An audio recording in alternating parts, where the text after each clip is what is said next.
Hello প্রিয় দর্শক, আসসালামু আলাইকুম। কেমন আছেন? আশা করি ভালো আছেন। আলহামদুলিল্লাহ আমি ভালো আছি। তো আজকে আমি আপনাদের মাঝে চলে আসলাম একটা নতুন ব্লগ ভিডিও নিয়ে।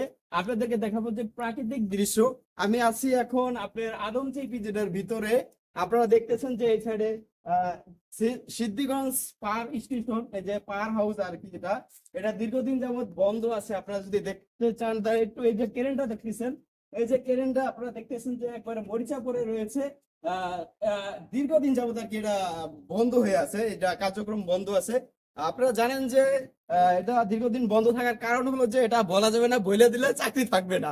যাই হোক, আপনারা বুঝে জানান কি কারণে এটা বন্ধ আছে। তো এদিকে আপনারা একটু দেখতে যদি আসেন, আপনাদেরকে একটু আমি দেখাবো। এদিকে আসেন, এদিকে দেখতেছেন ইপিজেড এর যে মূল ফটক, আমি বলতে পারি যে এটা একটা মূল ফটক।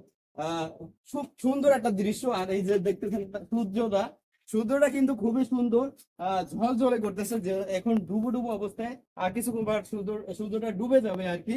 আর এদিকে আপনার যদি একটু দেখাই ডিবিটিসি প্ল্যান, এদিকে ক্যামেরাটা একটু জাগিয়ে যদি দেখাও আমার দর্শকদেরকে, এই যে ডিবিটিসি প্ল্যান, এখান থেকে আপনার বিদ্যুৎ সাপ্লাই হয়। এই যে ইপিজেড এর ভিতরে যে 68টা ফ্যাক্টরি আছে, এই ফ্যাক্টরিতে আপনার বিদ্যুৎ সাপ্লাই এখান থেকেই হয়।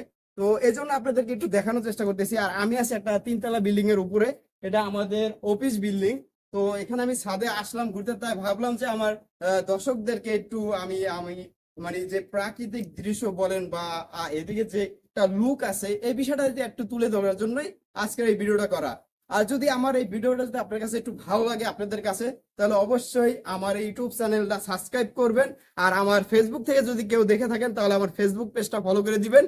আর আজকের মতো বিদায় নিচ্ছি। ভালো থাকবেন, সুস্থ থাকবেন। দেখা হবে অন্য কোনো ভিডিওতে বা অন্য কোনো লাইভে। এ পর্যন্ত ভালো থাকবেন। আল্লাহ হাফেজ।